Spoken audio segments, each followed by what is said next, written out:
Hello guys, good evening. कैसे हो आप सब? आपका एक बार फिर से स्वागत है आपके अपने चैनल आई विल पर, जिसमें कि हम एक नया टेस्ट करवाने जा रहे हैं, जिसमें हम करेंगे साइंस एंड टेक्नोलॉजी के क्वेश्चंस। ठीक है, अगर आपने कर लिया है तो ठीक है, नहीं किया तो आप यहाँ से चेक कर सकते हो। सबसे पहले देखते हैं अपने फर्स्ट क्वेश्चन से। If someone in the family is suffering from the problem of acidity over eating, which of the following would you suggest as a remedy. तो सबसे पहले बोल रहे हैं कि अगर कोई आपकी फैमिली में एसिडिटी की प्रॉब्लम को फेस कर रहा है ओवर ईटिंग के कारण, तो आप उसको क्या सजेस्ट करोगे, उसकी रेमेडी क्या होनी चाहिए। सबसे पहले पेट में क्या बन गया है, मान लो कि एसिड बन गया है। ठीक है, तो हमें क्या करना है, उसको क्या करना है, अगर हम उसको एसिड दे देंगे तो और ज़्यादा एसिडिटी बढ़ जाएगी। तो हमें उसको क्या देना होगा, एक बेसिक सोल्यूशन देना होगा। एसिड प्लस बेस बन के क्या बन जाएंगे, थोड़ा न्यूट्रल सा हो जाएगा। ठीक है, उसका जो पीएच है वो न्यूट्रल हो जाएगा। तो यही चीज़ है, ये ध्यान रखना है कि हमें एसिडिटी हो तो हमें कोई बेसिक सॉल्यूशन प्रोवाइड करना है। तो सबसे पहले हमें इसमें ऑप्शन दे रखा है लेमन जूस का। देखो लेमन जूस क्या होता है, एसिडिक होता है, आप सबको पता है। विनेगर क्या होता है, ये भी एसिडिक होता है। सी दे रखा है हमें बेकिंग सोडा सॉल्यूशन। देखो तो बिल्कुल यही स्टेटमेंट है, बेसिक सोडा जो सॉल्यूशन होता है वो क्या होता है, बेसिक इन नेचर होता है। सी है इसका आंसर। ठीक है, इसका क्या होता है, ये बेसिक इन नेचर होता है। तो और हमें क्या करना है, बेसिक सॉल्यूशन ही प्रोवाइड करना है। तो इसका आंसर हमारा क्या हो जाता है, सी। ठीक है, इसमें कुछ ज़्यादा बताने लायक है नहीं। तो फर्स्ट क्वेश्चन हो जाता है हमारा कंप्लीट। आ जाते हैं सेकंड क्वेश्चन पे। ड्राई आइस के बारे में बताना है। किसके बारे में, ड्राई आइस के बारे में बताना है। सबसे पहले बोल रखा है कि it is solid form of carbon dioxide. सबसे पहले ये solid form of carbon dioxide है, तो बिल्कुल solid form of carbon dioxide है। Mainly as a cooling agent इसका यूज होता है, तो बिल्कुल एज ए कूलिंग एजेंट भी इसका यूज होता है। थर्ड है, it has a lower temperature than that of water ice. Water ice से भी इसका क्या होता है, लोअर टेम्परेचर होता है बिल्कुल, और कोई रेसिड्यू ये नहीं छोड़ मतलब लीव करती है। तो बिल्कुल ये भी सही है। तो तीनों ही स्टेटमेंट ड्राई आइस के बारे में भी हमारी करेक्ट है। ठीक है, और मतलब जब ठीक है, ये चीज़ होगी। मेनली ये क्या किस में यूज़ होती है, मेनली जो भी फ्रोज़न फूड्स होते हैं, आइसक्रीम्स होते हैं, उनको प्रिजर्व करने में यूज़ होती है। ठीक है, उनको प्रिजर्व करने में यूज़ होती है। इसके अलावा अगर बात करें, फोग मशीन्स में भी मेनली इसका कई बार यूज़ किया जाता है। किसमें, फोग मशीन्स में भी इसका यूज़ किया जाता है। ठीक है, फोग मशीन्स में भी इसका यूज़ किया जाता है। थिएटर्स में फॉर ड्रामेटिक इफ़ेक्ट्स। ठीक है, और अगर एक बात बताएं कि मतलब क्या हो जाता है, समटाइम्स ही अगर ये ज़्यादा रिलीज हो जाती है, आउट गैस हो जाती है, तो ये क्या कर सकती है, ड्राई आइस की अगर आउट गैसिंग हो जाती है तो क्या कर सकती है, हाइपर कैप्निया भी कर सकती है। क्या करती है, बॉडी में हाइपर कैप्निया भी कर सकती है। हाइपर कैप्निया क्या होता है, बहुत इंपॉर्टेंट है। हाइपर कैप्निया होता है एबनॉर्मली एलिवेटेड कार्बन डाइऑक्साइड का जो लेवल है ब्लड में। ठीक है, ब्लड में CO2 का लेवल एबनॉर्मली हाई हो जाना, उसको बोलते हैं हाइपर कैप्निया। तो ये वो प्रॉब्लम भी करवा सकती है। तो ये होगी हमारी ड्राई आइस। तो सेकंड स्टेटमेंट, सेकंड का हमारा आंसर हो गया बी। आ जाते हैं थर्ड पे। थर्ड हमें क्या बोल रहा है, ATP के बारे में बोलना है। एडेनोसाइन ट्राइफॉस्फेट क्या होती है, ये क्या होती है, energy currency of the cell होती है। इसको क्या बोलते हैं, ATP को आपने सुना होगा, energy currency of the cell. क्या बोलते हैं इसको, energy currency of the cell. ठीक है, energy currency of the cell इसको बोलते हैं। It is produce during the process of cellular respiration. ये बोल रहे हैं कि सेलुलर रेस्पिरेशन के टाइम पे जो है ये हमारी प्रोड्यूस होती है। तो बिल्कुल एनर्जी तभी तो हमारी प्रोड्यूस होती है। तो बिल्कुल सही स्टेटमेंट है ये, ड्यूरिंग द प्रोसेस हमारी रिलीज होती है जब हमारा सेलुलर रेस्पिरेशन होता है। ठीक है, सेकेंड है ये जो it provides energy needed to drive the endothermic reaction. Endothermic reaction क्या होते हैं, जिन रिएक्शंस में हमारी एनर्जी लगती है, मतलब वो कोई काम करने के लिए जो हमारी एनर्जी लगती है, मतलब इनपुट में ही जो एनर्जी लग जाती है, उसको बोलते हैं इंडोथर्मिक रिएक्शंस। और बोल रहे हैं कि इंडोथर्मिक प्रोसेस में जो है वो ATP कंज्यूम होती है। तो बिल्कुल इंडोथर्मिक रिएक्शन में जो हमारी ATP है वो कंज्यूम होती है। दोनों ही स्टेटमेंट करेक्ट है। तो इसका भी आंसर हमारा क्या हो जाता है, सी।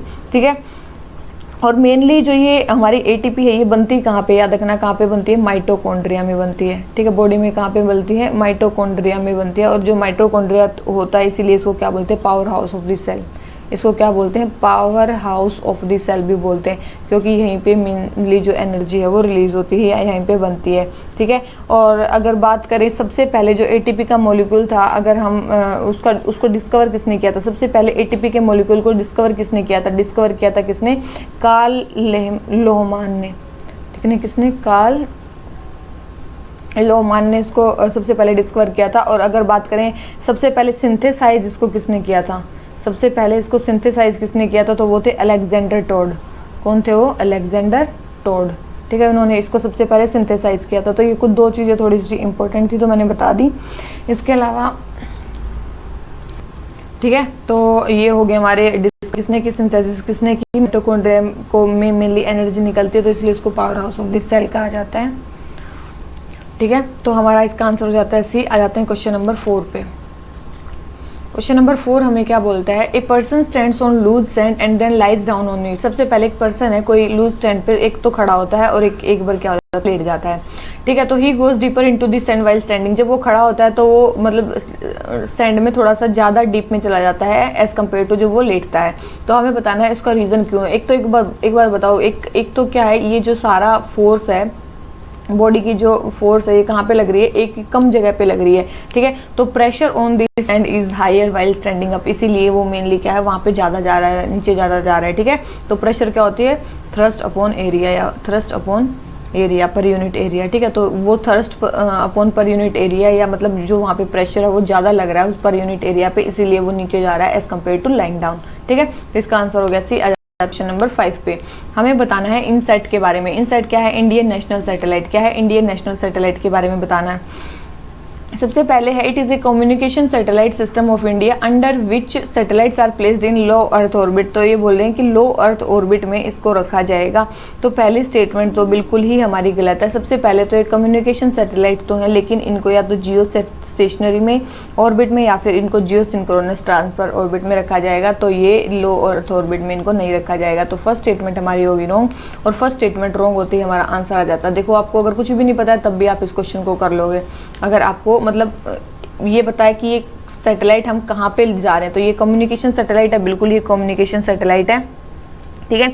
और ये मेनली अगर बात करें डोमेस्टिक कम्युनिकेशन सैटेलाइट सिस्टम है एशिया पैसिफिक रीजन का, ठीक है। तो याद रखना ये मेनली जियो स्टेशनरी और जियो सिंक्रोनस ट्रांसफर ऑर्बिट में मेनली मतलब उनको ले जाता है सैटेलाइट्स को, ठीक है। उसके बाद बात करें, चलो देख लेते हैं second. It is use to provide services to telecommunications, weather forecasting, disaster warning and search and rescue operation. इन सब में इसका यूज होगा बिल्कुल। और हेमसेट, एजुसेट और कल्पना 1 ये तीनों ही सैटेलाइट इसके अंदर लॉन्च किए गए हैं। तो बहुत सारे सैटेलाइट इसके अंदर लॉन्च किए गए हैं, जिसमें से कुछ सैटेलाइट्स ये भी दे रखे हैं। तो बिल्कुल सही स्टेटमेंट है। सेकेंड एंड थर्ड स्टेटमेंट बिल्कुल करेक्ट है। फर्स्ट स्टेटमेंट क्या है हमारी रॉन्ग है। और ये जो इंडियन सैटेलाइट सिस्टम है, ये सबसे पहले कब एस्टेब्लिश किया गया था, 1983 में एस्टेब्लिश किया गया था। और सबसे पहला कौन सा सैटेलाइट इन्होंने भेजा था, वो था इनसैट 1B। कौन सा था वो याद रखना, इनसैट 1B पहला सैटेलाइट था जो इन्होंने भेजा था। याद रखना 1983 में इस सिस्टम को एस्टेब्लिश किया गया था। और सबसे पहला जो इन्होंने मतलब वो किया था सैटेलाइट भेजा था वो था इनसैट 1B। लेटेस्ट सैटेलाइट जो इस कॉन्स्टेलेशन में गया है वो 2020 में गया है, और वो उसका नाम क्या है, उसका नाम है GSAT-30। उसका नाम क्या है, GSAT-30, जो अभी रिसेंट गया है इस सिस्टम के अंडर। जो सैटेलाइट अब गया है उसका नाम क्या है, GSAT-30। और ये मेनली किस में गया है, जियो सिंक्रोनस ट्रांसफर ऑर्बिट में, जियो सिंक्रोनस ट्रांसफर ऑर्बिट में ये गया है, ठीक है। याद रखना। तो GSAT-30 भी ये इंडियन नेशनल सैटेलाइट सिस्टम का ही पार्ट है, और ये अभी रिसेंटली गया है कब, 2020 में। तो ये इसी सिस्टम का पार्ट है, ठीक है। अब ये हमारे 3 सैटेलाइट के नाम दे रखे हैं। सबसे पहले दे रखा है हमारा हेमसेट के बारे में। हेमसेट क्या है, एक माइक्रो सैटेलाइट है, ठीक है। ये माइक्रो सैटेलाइट है, क्या है ये, सबसे पहले तो ये माइक्रो सैटेलाइट है। ये क्या प्रोवाइड करेगा, ये for providing satellite based amateur radio services. कौन सी, अमेच्योर रेडियो सर्विसेज में mainly amateur radio services provide करने के लिए मेनली इसको बनाया गया है। नेशनल लेवल पे भी रेडियो सर्विसेज प्रोवाइड करेगा, और इंटरनेशनल लेवल पे भी इंटरनेशनल कम्युनिटी को भी अमेच्योर रेडियो जो ऑपरेटर्स हैं मतलब वो प्रोवाइड करेगा। तो ये ध्यान रखना। तो ये हेमसेट क्या है, मेनली अमेच्योर रेडियो सर्विसेज को प्रोवाइड करने के लिए बनाया गया है, ठीक है। अब बोल दे केवल नेशनल लेवल पे करेगा या केवल इंटरनेशनल लेवल पे करेगा, तो याद रखना ये नेशनल और इंटरनेशनल दोनों लेवल्स पे करेगा। तो ये हमारा हेमसेट माइक्रो सैटेलाइट है। फिर आ जाता है हमारा कौन सा, एडुसेट, ठीक है। ये एडुसेट का है, इसको GSAT-3 भी बोलते हैं, ठीक है। GSAT-3 भी बोलते हैं इसको, एडुसेट को क्या बोलते हैं, GSAT-3 भी बोलते हैं। ये किसके लिए है, डिस्टेंट क्लासरूम एजुकेशन के लिए है। From school level to higher level, school level की एजुकेशन से लेके हायर एजुकेशन तक डिस्टेंट क्लासरूम जो एजुकेशन है वो इसके थ्रू प्रोवाइड की जाएगी। ये फर्स्ट डेडिकेटेड एजुकेशनल सैटेलाइट है जो कंट्री को 2-वे कम्युनिकेशन क्लासरूम प्रोवाइड करेगा, ठीक है। एजुकेशनल सिस्टम प्रोवाइड करेगा। यहाँ पे क्या होगा, 2-वे कम्युनिकेशन होगा, ये भी चीज़ ध्यान रखनी है। तो ये एजुकेशन प्रोवाइड करने के लिए एडुसेट सैटेलाइट। फिर आ जाता है हमारा कल्पना 1 सैटेलाइट। इसका जो पहले नाम था वो था मेटसेट। क्या था उसका सबसे पहले नाम था इसका, मेटसेट। बाद में इसका जब वो कल्पना चावला की डेथ हुई तो तब इसका नाम क्या रख दिया गया, कल्पना 1 इसका सैटेलाइट का नाम इसका रख दिया गया था, ठीक है। तो यही चीज़ है। तो ये हमारे क्या हो गए, सारे सैटेलाइट्स हो जाते हैं। ठीक है। और ये METSAT, सॉरी हाँ, ये जो METSAT था ये मेनली क्या है, मीटरियोलॉजिकल सैटेलाइट था। आपको नाम से पता चलेगा ये क्या है, मीटरियोलॉजिकल सैटेलाइट था जो मेनली इसरो ने बनाया था। ठीक है, तो ये सारी चीज़ें ध्यान रखनी किसके बारे में, क्वेश्चन नंबर 5 के बारे में। तो ये हमारे सारे सैटेलाइट सिस्टम हो जाते हैं कंप्लीट। आ जाते हैं किस पे, नेक्स्ट क्वेश्चन पे। नेक्स्ट में क्या बोलता है, बायो कम्युनिकेटर्स के बारे में बताना कि कौन से जो हैं, मतलब एनिमल स्पीसीज में कौन से बायो कम्युनिकेटर्स होते हैं। मतलब बायो कम्युनिकेटर्स मतलब लिविंग ऑर्गेनिज्म जो कम्युनिकेशन सिग्नल्स का यूज़ करते हैं, वो कौन कौन से होते हैं, मतलब कौन कौन से एनिमल्स यूज़ करते हैं। क्या फिनेरोमोन्स यूज़ करते हैं, बिल्कुल फिनेरोमोन्स तो आपको पता ही है, बिल्कुल मतलब जो बहुत सारे यूज़ करते हैं। ये क्या होते हैं फिनेरोमोन्स, एयरबोर्नी केमिकल्स होते हैं। क्या होते हैं ये, एयरबोर्नी केमिकल्स होते हैं। ठीक है, एयरबोर्न केमिकल्स ये होते हैं, ये मेनली मैसेज सेंड करने के लिए यूज़ होते हैं। मेनली इंपॉर्टेंट पार्ट होता है रिप्रोडक्शन में और अदर जो सोशल बिहेवियर में जो यूज़ होते हैं, मेनली इंसेक्ट्स वगैरह इसको यूज़ करते हैं। फिर होते हैं हमारे वोकल साउंड को तो नॉर्मली यूज़ करते ही हैं, तो ये तो बिल्कुल सही स्टैंड बाय। बॉडी लैंग्वेज का भी बहुत सारे करते हैं। ठीक है, जैसे कि चिंपैंजी जो है एक दूसरे को ग्रीट करते हैं बाई टचिंग हैंड्स। ठीक है, तो यस बॉडी लैंग्वेज से भी करते हैं बहुत सारे, मतलब जो एनिमल स्पीसीज है बायो कम्युनिकेशन। फिर है डांसिंग, बिल्कुल डांसिंग से भी करते हैं। आपने डांसिंग के बारे में बीज को सुना होगा कि बीज डांस करती हैं। ठीक है, तो जब भी उनको कहीं वो कुछ मिल जाता है तो यस, तो बीज के लिए भी होता है, तो बीज डांसिंग का भी यूज़ करते हैं। तो ये सारे ही मेथड्स यूज़ किए जाते हैं एनिमल स्पीसीज के द्वारा बायो कम्युनिकेशन के लिए। तो यस, ये सारी स्टेटमेंट करेक्ट है, तो इसका आंसर हमारा क्या हो जाता है, डी।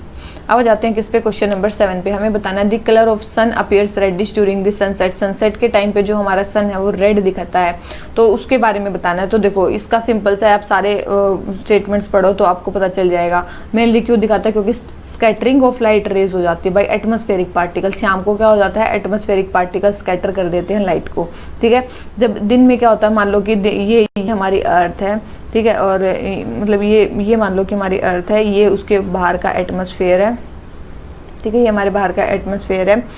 जब ये दिन में होता है तो क्या होता है, ये डिस्टेंस क्या होता है, रेज फ्रॉम द सन जब आती हैं तो ये इनको शॉर्ट डिस्टेंस ट्रेवल करना पड़ता है। और जब यहाँ से, और जब सनसेट या सन में मॉर्निंग होती है तो क्या होता है, उसको यहाँ से लेके यहाँ तक का ज़्यादा डिस्टेंस ट्रेवल करना पड़ता है। और जितना ज़्यादा वो डिस्टेंस ट्रेवल करेगा उतने ही पार्टिकल्स उसको रास्ते में मिलेंगे, और जितने ज़्यादा पार्टिकल्स उसको रास्ते में मिलेंगे तो क्या होगा, स्कैटरिंग होगी उससे। तो यही यस, तो ये स्कैटरिंग के कारण जो इसका कलर है वो क्या दिखता है, हमें रेडिश दिखता है। तो 7th का आंसर क्या हो गया हमारा, सी। आ जाते हैं किस पे, क्वेश्चन नंबर 8 पे। क्वेश्चन नंबर 8 हमें क्या बोलता है, सेल डिवीजन के बारे में बताना है। ठीक है, सेल डिवीजन के बारे की सिग्निफिकेंस बतानी है कि सेल डिवीजन की क्या क्या सिग्निफिकेंस है। सबसे पहले हीलिंग ऑफ इंजरीज, बिल्कुल सेल डिवीजन से हो जाएगी, ग्रोथ होएगी उसी से होगी। बोल रहे हैं डिटर्मिनेशन ऑफ सेक्स। देखो अनबोर्न फीटस का अगर सेक्स डिटरमाइन करना है तो वो मेनली किससे वो होता है, मतलब किससे डिटरमाइन होता है। देखो सेक्स जो डिटरमाइन होता है वो पेयर ऑफ क्रोमोसोम से होता है। किससे होता है, वो पेयर ऑफ क्रोमोसोम से होता है। किससे होता है, पेयर ऑफ क्रोमोसोम से होता है, ना कि माइटोसिस या मियोसिस से, उससे नहीं होता। तो थर्ड स्टेटमेंट रॉन्ग है, first and second statement correct है। तो हमारा आंसर क्या आ जाता है, सी। काफ़ी इंपॉर्टेंट है हमारी ग्रोथ, हमारी जो इक्वालिटी ऑफ क्रोमोसोम्स होते हैं, कि जो हमारे जो क्रोमोसोम जो इक्वल रहते हैं, तो इक्वालिटी ऑफ क्रोमोसोम जो होते हैं वो भी हमारी सेल डिवीजन या फिर माइटोसिस के कारण होते हैं। ठीक है, तो ये सारी चीज़ें ध्यान रखना। हमारे सेक्स ऑर्गन्स जो बनते हैं वो भी मतलब माइटोसिस या सेल डिवीजन के कारण बनते हैं, तो लगभग सारी चीज़ें इन्हीं के कारण होती है। तो क्वेश्चन नंबर 8 आंसर हो जाता है सी। अब आ जाते हैं किस पे, क्वेश्चन नंबर 9 पे। क्वेश्चन नंबर 9 हमें क्या बोलता है, हबल स्पेस टेलीस्कोप के बारे में। देखो अगर आपने कल परसों के हमारे करंट अफेयर्स पढ़े हैं या पता नहीं कहाँ पे कुछ पढ़ा है, तो हबल स्पेस टेलीस्कोप के बारे में मैंने बताया था, और उसी में साथ में मैंने जेम्स वेब टेलीस्कोप के बारे में भी बताया था। ठीक है, तो मेरे को कमेंट सेक्शन करके बताना कि मैंने कौन से लेक्चर में इसके बारे में अच्छे से बताया हुआ है। तो ये बोल रहे हैं कि हबल स्पेस टेलीस्कोप ने रिसेंटली प्रोम निबुला को अभी ऑब्जर्व किया है, तो उसके बारे में बताना कि ये प्रोम निबुला है क्या। ठीक है, तो याद रखना ये बस आपको पता ही होना चाहिए क्या है भाई, ये प्रोम निबुला क्या है, एक मैसिव स्टीलर नर्सरी है जो कॉन्स्टिलेशन में लोकेटेड है। ठीक है, क्या है, एक मैसिव स्टीलर वो है, तो जो मेनली मतलब जो कॉन्स्टिलेशन में लोकेटेड है। और इस प्रोम निबुला का दूसरा नाम क्या है, याद रखना, इसका दूसरा नाम है IC4628। क्या है, 4628। इसको एमिशन निबुला भी बोलते हैं, क्योंकि मतलब ये मतलब एनर्जी को रिलीज करता है, बस यही है। ठीक है, ये क्या करता है, एनर्जी को रिलीज करता है, तो इसको एमिशन निबुला भी बोलते हैं। तो यही है, तो ये हमारा कौन सा, हबल स्पेस टेलीस्कोप ने मेनली क्या किया है, इसको वो किया है। ठीक है, और कौन से ये मतलब ये कौन से कॉन्स्टिलेशन में प्रेजेंट है, उस कॉन्स्टिलेशन का नाम है स्कॉर्पियस। कॉन्स्टेलेशन का क्या नाम है, स्कॉर्पियस उस कॉन्स्टेलेशन का नाम है जहाँ पे ये प्रेजेंट है, ठीक है। तो ये प्रोन नेबुला के बारे में आपको पता चल गया। हबल स्पेस टेलीस्कोप के बारे में मैं पहले ही बता चुकी हूँ, और स्कॉर्पियस, ये सारी चीज़ें होगी आपकी कंप्लीट। तो क्वेश्चन नंबर 9 हो जाता है कंप्लीट। ये शायद आपको दिख रहा होगा हबल स्पेस टेलीस्कोप, और ये दिख रहा होगा जेम्स वेब टेलीस्कोप, और उनके बीच में डिफरेंस बता रखे हैं, बहुत ही अच्छे तरीके से बता रखे हैं। सबसे पहले जो हबल स्पेस टेलीस्कोप होता है वो 340 माइल या 547 किलोमीटर पर लोकेटेड है, मतलब अर्थ से, और ये क्या करता है, अर्थ को ऑर्बिट करता है। बहुत इंपॉर्टेंट है, हबल स्पेस टेलीस्कोप हर 95 मिनट्स में अर्थ को क्या करता है, ऑर्बिट करता है।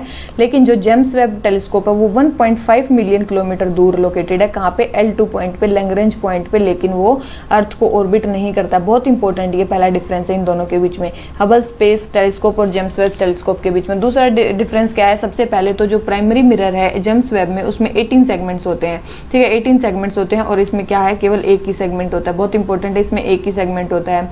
दूसरी चीज, इसका जो डायमीटर होता है मिरर का वो कितना होता है, 6.5 मीटर होता है, और इसका जो हबल स्पेस टेलीस्कोप के जो डायमीटर होता है उसका मिरर का डायमीटर 2.4 मीटर होता है, ठीक है। तो ये चीज़ ध्यान रखनी है, और ये मेनली अर्थ से काफ़ी दूर है, मतलब जेम्स वेब टेलीस्कोप 1.5, तो एस्ट्रोनॉट यहाँ पे सर्विस मतलब नहीं दे सकते हैं, ठीक है। तो यहाँ पे मेनली एस्ट्रोनॉट सर्विस दे सकते हैं क्योंकि अर्थ के थोड़ा पास है, 547 किलोमीटर ही है, लेकिन ये 1.5 मिलियन किलोमीटर अवे है, ठीक है। और ये मेनली कहाँ से लॉन्च किए गए हैं वो हैं, तो ये मेनली एरियाना 5 रॉकेट से मेनली इसको लॉन्च किया गया L2 पॉइंट पे, ठीक है। इसमें मिरर का मास कितना है, 276 kg है, कम मास है, लेकिन यहाँ पे देखो मिरर का मास कितना बहुत ज़्यादा है, 828 kg, ठीक है। हबल स्पेस टेलीस्कोप में मिरर का मास ज़्यादा है लेकिन उसका डायमीटर कम है, ठीक है, उसका डायमीटर कम है, और हाँ डायमीटर कम है, और सेगमेंट्स भी उसमें कम ही है, इसमें एक ही सेगमेंट होता है, ठीक है। याद रखना, जो प्राइमरी मतलब हबल स्पेस टेलीस्कोप में इसमें 18 सेगमेंट थे, तो इसमें केवल एक ही सेगमेंट होता है।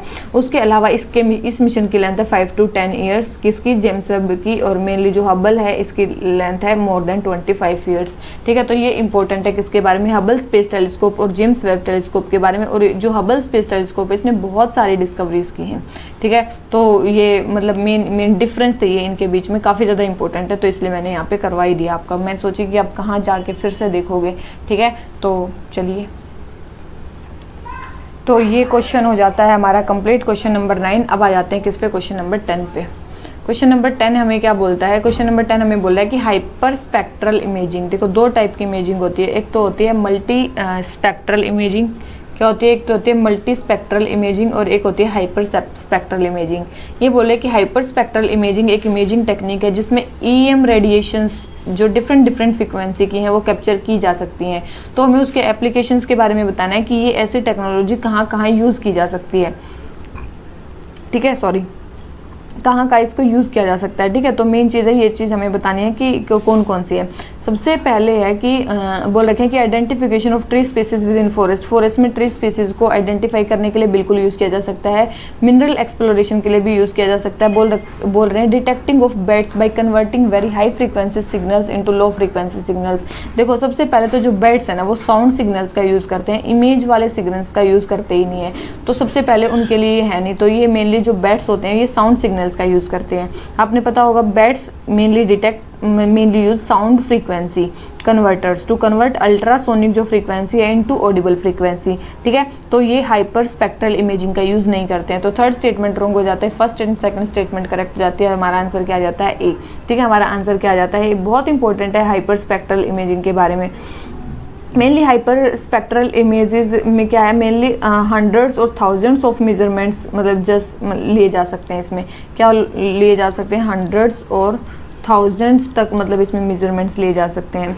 इसके बाद सबसे पहले इंडिया ने मतलब इसरो ने सबसे पहले जो इसको यूज़ किया था वो कब किया था, 2008 में यूज़ किया था। किसको, हाइपर स्पेक्ट्रल इमेजेस को इमेजिंग को 2008 में इसरो ने इसको सबसे पहले यूज़ किया था। वो भी कहाँ पे, IMS 1 में। कहाँ पे, IMS 1 में सबसे पहले प्रोजेक्ट में इसको यूज़ किया था। कब, 2008 में इसरो ने, ठीक है, याद रखना। इस और चंद्रयान 1 में भी इसको यूज़ किया गया इस इमेजिंग को, ठीक है। चंद्रयान 1 में भी इस इमेजिंग को यूज़ किया गया। IMS 1 में सबसे पहले यूज़ किया था, 2008 में सबसे पहले किया था इसरो ने।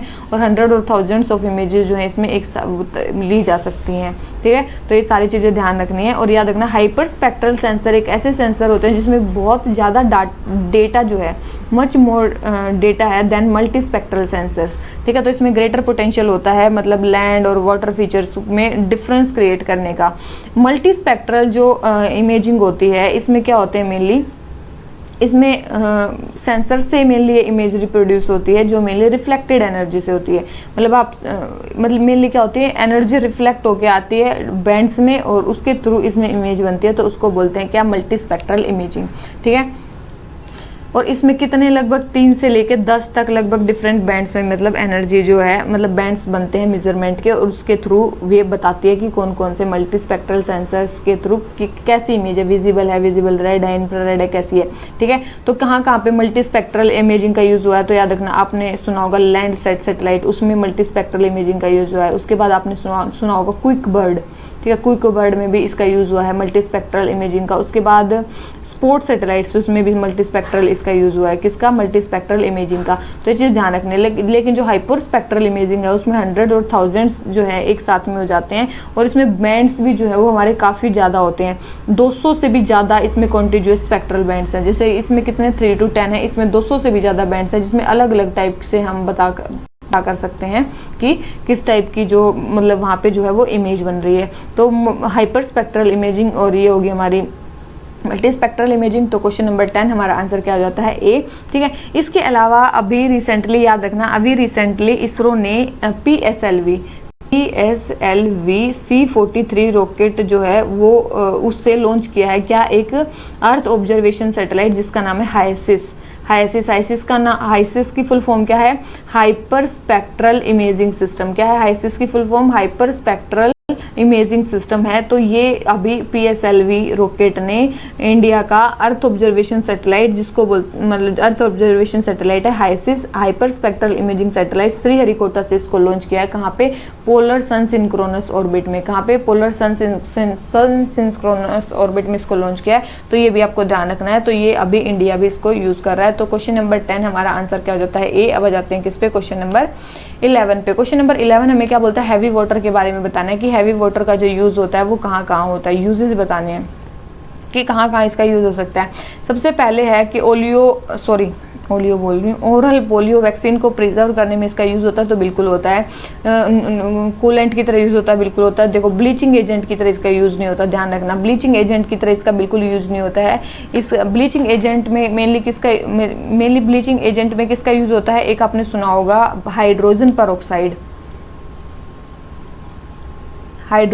ऑक्साइड का आपने नाम सुना होगा। हाइड्रोजन पर ऑक्साइड जो है वो एज ए यूज होता है ब्लीचिंग एजेंट की तरह, ठीक है। ये सिंपलेस्ट पर ऑक्साइड है जो ऑक्सीडाइजर, ब्लीचिंग एजेंट, एंटीसेप्टिक इन सब की तरह यूज होता है, तो ध्यान रखना। तो ये हो गया हमारा ये वाला, ठीक है। तो ये क्वेश्चन हो जाता है हमारा complete. Question number 11 third statement होगा, first and second statement correct है, तो हमारा आंसर क्या आ गया, ए, ठीक है। तो ये ओरल पोलियो वैक्सीन वगैरह को भी प्रिजर्व करने में यूज होता है। अब आ जाते हैं किस पे, क्वेश्चन नंबर हम अपने 12 पे। क्वेश्चन नंबर 12 हमें क्या बोलता है, स्पेस लॉन्च और कंट्री के बारे में बताना है।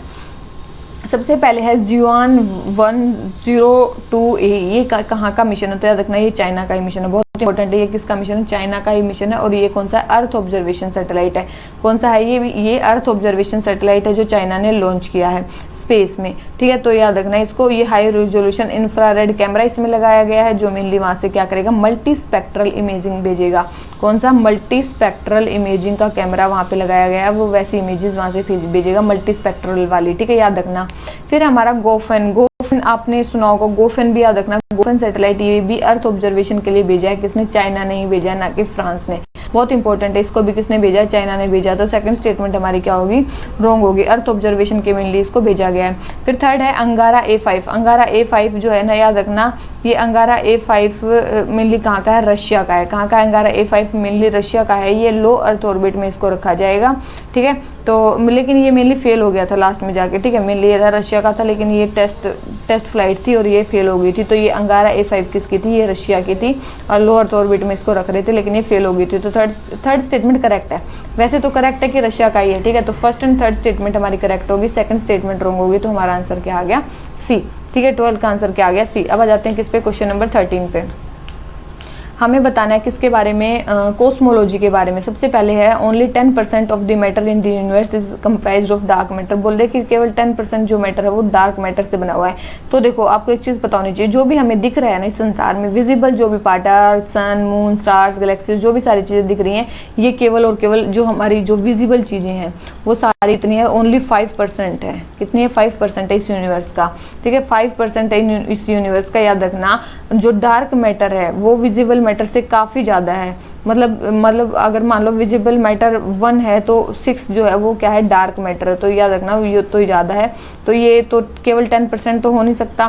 ठीक है, तो ये लगभग कितना? 27% ऑफ यूनिवर्स को मेनली क्या बनाता है? हमारा डार्क मैटर बनाता है। ठीक है, तो ये फर्स्ट स्टेटमेंट क्या होगी? रॉन्ग होगी। तो फर्स्ट स्टेटमेंट रॉन्ग होगी। सेकंड देख लेते हैं। Black holes are formed as a result of split in neutron star. देखो आपको एक चीज पता होनी चाहिए कि जब न्यूट्रॉन स्टार जब स्प्लिट होते हैं ना तो ब्लैक होल क्रिएट नहीं होते। जब भी जो न्यूट्रॉन स्टार है वो बड़े हो जाते हैं, जब बहुत ज़्यादा न्यूट्रॉन स्टार आपस में मर्ज होते हैं और बहुत ज़्यादा बड़े हो जाते हैं, उनका मास बहुत ज़्यादा बढ़ जाता है, तब वो ब्लैक होल बनाते हैं, ना कि स्प्लिट होने से बनाते हैं। तो सेकंड स्टेटमेंट भी हमारी क्या होगी? रॉन्ग होगी।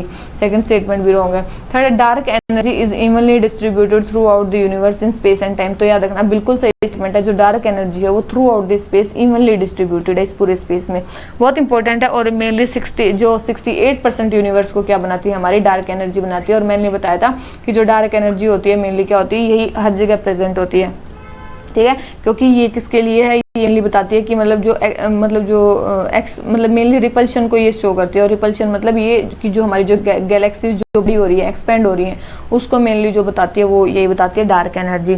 ठीक है, तो ये हमारी dark energy. Question number 13 answer हमारा क्या हो गया? ए, क्योंकि थर्ड ही केवल एक स्टेटमेंट है जो हमारी करेक्ट है। आ जाते हैं क्वेश्चन नंबर 14 पे, इंटरनेट कुकीज के बारे में। इंटरनेट कुकीज की आपको पता ही होना चाहिए क्या है। It is a message given to web browser intended to better guide the viewers through customisation of web page. ठीक है, तो इसका आंसर क्या हो गया? सी। अब आ जाते हैं क्वेश्चन नंबर 15 पे। हमें बताना है नेशनल जीनोमिक ग्रिड के बारे में। नेशनल जीनोमिक ग्रिड के बारे में सबसे पहले है कि एक पैन इंडिया प्रोग्राम है जो मेनली जीन्स को स्टडी करेगा, सभी पेशेंट्स की जो सारे टाइप की जेनेटिक डिजीज मतलब से सफर करें, बिल्कुल भी नहीं।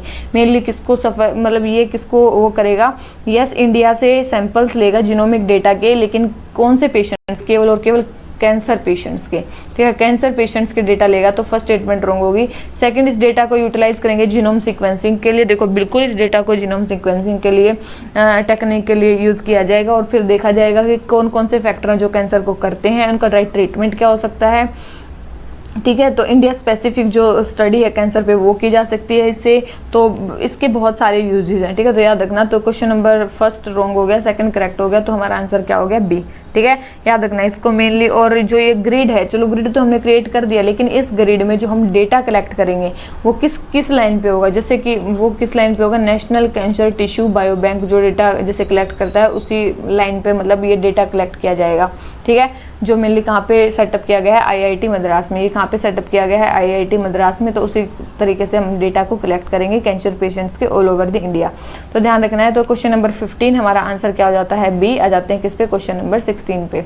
क्वेश्चन नंबर 16 हमें क्या बोलता है? हमें बोल रहा है कि लाइक माइंडेड डेवलपिंग कंट्रीज के बारे में बताना। देखो लाइक माइंडेड डेवलपिंग कंट्रीज कौन सी हैं? लाइक माइंडेड डेवलपिंग कंट्रीज ऐसी कंट्रीज हैं जो चाहती हैं कि पर ईयर हमें कितने मिले? पर ईयर हमें US $1.3 बिलियन पैसे मिले हर साल वेल्दी कंट्रीज से क्लाइमेट फाइनेंस के लिए, ताकि हम जो क्लाइमेट से जो वैसी एक्टिविटीज़ है वो कर सके, तो हमें उसके लिए पैसे मिलने चाहिए। ये है लाइक माइंडेड डेवलपिंग कंट्री। जो कब से स्टार्ट होगा? ये मतलब क्लाइमेट फाइनेंस ये 2030 से स्टार्ट होगा। तो ये it is a group of developing countries who organise themselves as a bloc of negotiators in international organisations. International organisations में मेनली अपने आप को क्या करती हैं? बिल्कुल इंटरनेशनल ऑर्गेनाइजेशंस में अपना ब्लॉक बनाती हैं लाइक माइंडेड डेवलपिंग कंट्रीज। ये 50% ऑफ पॉपुलेशन को बनाती हैं वर्ल्ड की, बिल्कुल। और पाकिस्तान इसका पार्ट नहीं है। नहीं, पाकिस्तान भी इसका पार्ट है। बहुत इंपॉर्टेंट है, पाकिस्तान भी इसका पार्ट है। तो थर्ड स्टेटमेंट रॉन्ग हो जाती है, first and second statement correct है। तो इसका आंसर हमारा क्या हो जाता है? ए। ठीक है, और ये मेनली जो लाइक माइंडेड डेवलपिंग कंट्रीज हैं, ये ग्रुप ऑफ डेवलपिंग कंट्रीज हैं, मतलब जो ब्लॉक बनाते हैं इंटरनेशनल ऑर्गेनाइजेशंस में, जैसे कि UN हो गया, वर्ल्ड ट्रेड ऑर्गेनाइजेशन हो गया। ठीक है, वर्ल्ड ट्रेड ऑर्गेनाइजेशन होता है, ये यहाँ पे अपने वो बनाती हैं। इसमें कंट्रीज कौन कौन सी आती हैं? बहुत इंपॉर्टेंट है, ये याद रख लेना। सबसे पहले आती है हमारी बांग्लादेश। ठीक है, बांग्लादेश, अल्जीरिया, ठीक है, भूटान, ठीक है, भूटान, फिर हमारी बेलारूस, ठीक है, बेलारूस, उसके बाद है हमारी क्यूबा, फिर है हमारी चाइना, ठीक है, फिर हमारी सूडान, ठीक है, फिर है हमारी इंडिया, फिर है हमारी इजिप्ट, ठीक है, फिर है हमारी ईरान, उसके बाद है हमारी इंडोनेशिया, फिर है हमारी मलेशिया, फिर है हमारी नेपाल, फिर हमारी म्यांमार, फिर हमारी श्रीलंका, फिर हमारी पाकिस्तान, फिर हमारी फिलीपाइंस, ठीक है, फिलीपाइंस, और फिर हमारी सीरिया, फिर हमारी वियतनाम, और फिर हमारी जिम्बाब्वे, ठीक है, फिर हमारी कौन सी है, जिम्बाब्वे। तो ये हमारी कंट्रीज़ हैं जो इसमें टेक पार्ट ले रही हैं एज ए डेवलपिंग कंट्री, तो ध्यान रखना। तो क्वेश्चन नंबर 16 आंसर हो जाता है सी। अब आ जाते हैं अपने नेक्स्ट क्वेश्चन पे, क्या मांग रही हैं, क्यों कर रही हैं, तो ये आपको पता चल गया। आ जाते हैं 17 पे, हमें बताना है कि थर्मल इमेजिंग में कौन सी जो रेडिएशंस हैं वो यूज़ होती हैं या फिर कौन सी यूज़ होती हैं, तो वो कौन सी, इंफ्रारेड रेडिएशन, बहुत इंपॉर्टेंट है। कौन सी रेडिएशन यूज़ होती है, देखो सारी जो ऑब्जेक्ट्स हैं वो हीट निकालती हैं लगभग, तो वो इंफ्रारेड रेडिएशन मतलब मेनली वहाँ से निकलती हैं, ठीक है। तो इंफ्रारेड रेडिएशन को जो पकड़ते हैं उसको बोलते हैं thermal imaging. Mainly infrared radiation को उसमें पकड़ा जाता है। थर्मल इमेजेस मेनली क्या होती हैं, ग्रे स्केल में होती है। थर्मल इमेजेस मेनली किस में होती है, ग्रे स्केल में होती है, ग्रे स्केल में होती हैं। इसमें मतलब अगर बात करें ब्लैक ऑब्जेक्ट्स की, वो क्या होती हैं, कोल्ड होती हैं। ब्लैक ऑब्जेक्ट्स क्या होती हैं, जो कोल्ड होती हैं वो क्या होती हैं, ब्लैक ऑब्जेक्ट्स होती हैं। बस ऐसा ध्यान रखो, जो कोल्ड होती हैं वो ब्लैक मतलब ऑब्जेक्ट्स होते हैं, और जो हमारी जो हॉट होती हैं वो क्या होते हैं, वाइट ऑब्जेक्ट्स होती हैं। हॉट क्या होंगी, वाइट ऑब्जेक्ट्स होंगी। इसमें हॉट वाइट ऑब्जेक्ट को शो करता है, मतलब वाइट ऑब्जेक्ट जो है हॉट को शो करती हैं, और जो ब्लैक ऑब्जेक्ट्स हैं वो कोल्ड को शो करती हैं। और ये मेनली जो थर्मल इमेजिंग होती है ये ग्रे स्केल में होती है, मतलब दोनों के बीच के कुछ होते हैं, ठीक है। मेनली जो डार्क इन्वायरमेंट है उसमें विजिबिलिटी ऑफ ऑब्जेक्ट्स को इंप्रूव करने के लिए भी इसका यूज़ किया जा सकता है। बहुत जगह इसका यूज़ होता है, इसको इसीलिए थर्मोग्राफी भी बोला जाता है। इसको क्या बोला जाता है, थर्मोग्राफी भी इसको बोला जाता है। तो ये है हमारी क्या, थर्मल इमेजिंग, ठीक है। ये देख रहे हो, ये कुछ कंसेप्ट है हमारा थर्मल इमेजिंग का। ये दिख रहा है हमारा वाइट कलर, देखो ये मतलब क्या है, वाइट कलर है। वाइट कलर आपको दिख रहा है, तो ये क्या दिखा रहा है, हमें हॉट दिखा रहा है। देखो ये वाइट कलर यहाँ पे है, मतलब बाहर का इन्वायरमेंट होगा तो वहाँ पे क्या दिखा रहा है, हॉट। मतलब ये जो वाइट ऑब्जेक्ट्स होते हैं ये हॉट को दिखाती है कि वहाँ पे क्या है, हॉट है, ठीक है। और मेनली जो ब्लैक कलर है, मतलब ब्लैक ऑब्जेक्ट्स मेनली क्या बताते हैं, कोल्ड को बताती हैं। देखो ये कोल्ड को बता रही हैं, तो वाइट ऑब्जेक्ट्स मेनली हॉट को बताती हैं। तो ऐसे कुछ ध्यान रखना है आपको। तो ये होती है ऐसे एक मशीन से होती है जो आपको बताती है कि किस टाइप की इमेज वहाँ बन रही है, मतलब वहाँ के जो रेडिएशन उस ऑब्जेक्ट से एमिट होती है उसके हिसाब से, मतलब जो थर्मल रेडिएशन वो ऑब्जेक्ट एमिट कर रहा है उसके हिसाब से ये इमेजेस बनाती हैं और बताती हैं कि किस टाइप की इमेज वहाँ पे बन रही है, ठीक है। तो ये हो जाता है हमारी थर्मल इमेजिंग का कंसेप्ट, ठीक है। तो ये क्वेश्चन नंबर 17 हो गया कंप्लीट। आ जाते हैं किस पे, क्वेश्चन नंबर 18 पे, ठीक है। और एक और चीज़ ध्यान रखना कि आईआईटी बॉम्बे ने भी इंडिया का पहला इंफ्रारेड सेंसर जो है डेवलप किया था फॉर थर्मल इमेजिंग, ठीक है। जब मेनली डीआरडीओ ने, मतलब वैसे रिसर्च डीआरडीओ ने कब स्टार्ट की थी, 2010 में। इस पर 2010 में डीआरडीओ ने इस पर रिसर्च स्टार्ट की थी, और आईआईटी बॉम्बे ने अभी सबसे पहला जो इंफ्रारेड सेंसर वो तैयार किया है। कौन सी ने किया है, आईआईटी बॉम्बे ने, याद रखना इसको। आईआईटी बॉम्बे ने सबसे पहला जो ये सेंसर है फर्स्ट इंफ्रारेड सेंसर वो तैयार किया। तो याद रखना कौन सी यूनिवर्सिटी ने जो पहला इंफ्रारेड सेंसर वो तैयार किया, वो कौन सी, आईआईटी बॉम्बे है। तो क्वेश्चन नंबर 17 आंसर हो गया बी। आ जाते हैं क्वेश्चन नंबर 18 पे। वर्चुअल रियलिटी और ऑगमेंटेड रियलिटी के बारे में बताना। देखो दो चीजें समझो, एक मान लो कि आप पबजी खेल रहे हो फ़ोन पे, और एक है आप वर्चुअल रियलिटी, मतलब आप कोई आंखों में चश्मा लगा के वो बिल्कुल 3D में जो आपको वो दिखाई जाती है वो आप देख रहे हो, ठीक है। दो चीज़ें हैं।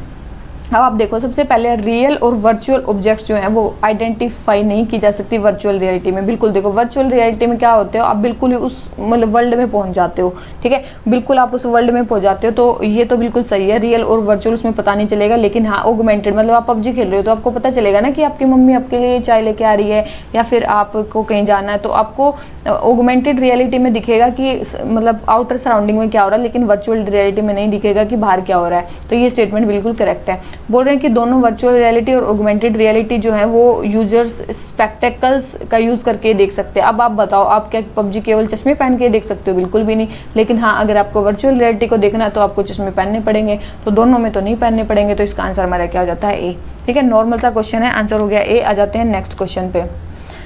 नेक्स्ट क्वेश्चन हमें क्या बोलता है, 19, हमें बताना है डिजीज और उसका कोज क्या है। देखो एल्बिनिज्म मेलानिन की कमी के कारण ही होता है। बिल्कुल सही स्टेटमेंट दे रखी है कि एल्बिनिज्म जो है वो हमारी मतलब क्या होता है इसमें ब्लैक कलर जो प्रोवाइड करता है ना मेलानिन पिगमेंट, वो उनमें नहीं होता, तो उनके स्किन सब कुछ क्या हो जाती है, बिल्कुल वैसी हो जाती है, कैसी वाइट वाइट सी हो जाती है। और ये किसके कारण होती है, टायरोसाइनेज डेफिशिएंसी।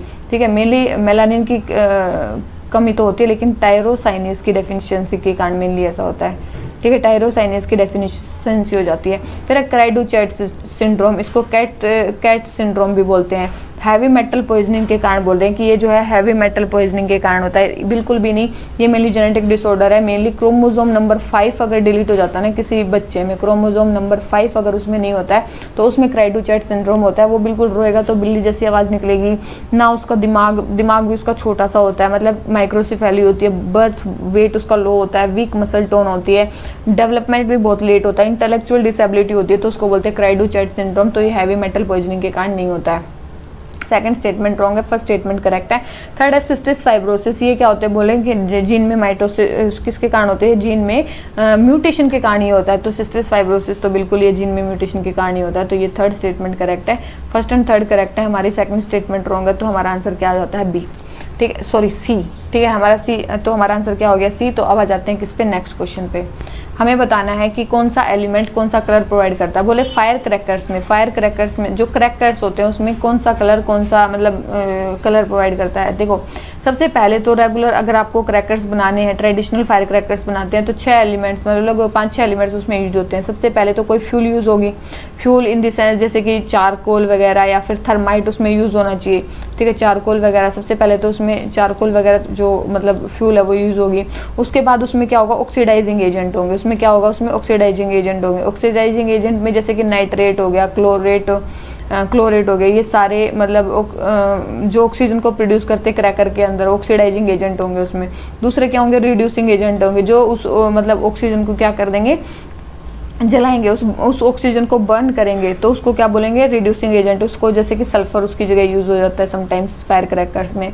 उसके बाद है हमारे रेगुलेटर्स। ठीक है, कुछ ऐसे एलिमेंट्स उसमें डाले जाते हैं जो उसको रेगुलेट करते हैं कि कितनी इंटेंसिटी में जलना है, क्या कैसे जलना है। फिर कुछ होते हैं क्या, बाइंडर्स। ठीक है, जो उसको बाइंड करके रखते हैं पूरे फायर क्रैकर्स को, तो बाइंडर्स होते हैं जो मेनली उनको बाइंड करके रखते हैं सारे कंपोनेंट्स को। फिर होते हैं हमारे कलरिंग एजेंट जो मेनली कलर प्रोवाइड करते हैं उनको। तो इसमें बोला है कि कौन सा कलर कौन सा प्रोवाइड करते हैं। तो देखो स्ट्रोंशियम सोल्ट बिल्कुल रेड कलर प्रोवाइड करते हैं। जो कॉपर सोल्ट्स होते हैं याद रखना है वो ब्लू कलर प्रोवाइड करते हैं। कौन सा, ब्लू कलर प्रोवाइड करते हैं, वो ये नहीं करते, ऑरेंज कलर नहीं करते। फिर थर्ड है सोडियम सोल्ट्स, जो सोडियम सोल्ट्स होते हैं वो येलो कलर ही प्रोवाइड करते हैं, ये बिल्कुल सही है। फोर्थ है हमारे कैल्शियम सोल्ट, जो कैल्शियम सोल्ट्स होते हैं वो हमें ऑरेंज कलर प्रोवाइड करते हैं। कौन सा, ऑरेंज कलर प्रोवाइड करते हैं। तो फोर्थ स्टेटमेंट भी रॉन्ग होगी। तो फर्स्ट एंड थर्ड स्टेटमेंट केवल करेक्ट है और सेकंड एंड फोर्थ हमारी रॉन्ग है। इसके अलावा और कौन कौन से होते हैं, हमने कॉपर देख लिया, कैल्शियम देख लिया, और फिर देखो एक होता है बेरियम सोल्ट, आपने नाम सुना होगा बेरियम सोल्ट से। बेरियम सोल्ट्स मेनली कौन सा कलर प्रोवाइड करते हैं, ग्रीन कलर प्रोवाइड करते हैं। कौन सा, ग्रीन कलर प्रोवाइड करते हैं बेरियम सोल्ट। अगर मेटल्स बर्न करते हैं, अगर बर्न करते हैं तो वो कैसा कलर प्रोवाइड करते हैं, व्हाइट कलर प्रोवाइड करते हैं। कौन सा, व्हाइट कलर प्रोवाइड करते हैं। तो ये चीज़ ध्यान रखना, ये 2-3 चीज़ें और ध्यान रख लेना। तो ये है मेनली ये कलर प्रोवाइड करते हैं, कौन कौन करता है। तो क्वेश्चन नंबर 20 आंसर हो गया ए। आ जाते हैं किस पे, क्वेश्चन नंबर 21 पे। नाइट्रोजन गैस जो टायर्स में एयरप्लेन्स के टायर्स में भरी जाती है वो क्यों भरी जाती है। सबसे पहले तो वो इनर्ट होती है।